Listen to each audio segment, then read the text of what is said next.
குழிக்கு சென்று சரி நின்றபடியே குழிக்குள் குதித்து அம்மனை நோக்கி அமர்ந்து சரி 61 மணி நேரம் பூமி தவத்தை தொடங்கினார். சபாஸ். சுவாமிகளின் தவம் செய்யும் மேல் பகுதி வேப்ப இலைகளாலும் அதன் மேல் மணலை போட்டும் சரி மலர்களாலும் அலங்காரம் செய்து சரி அகல் விளக்கு வைக்கப்பட்டது.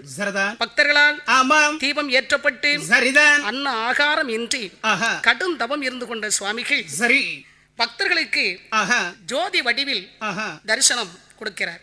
இந்த காட்சி அனைவரையும் மெய் சிலிர்க்க வைத்தது. தவமிருந்து கொண்டிருக்கும் போதே தனது மகனின் தவத்தை மெச்சி 27 நட்சத்திரங்களுடன் சரி காட்சி கொடுத்தார்.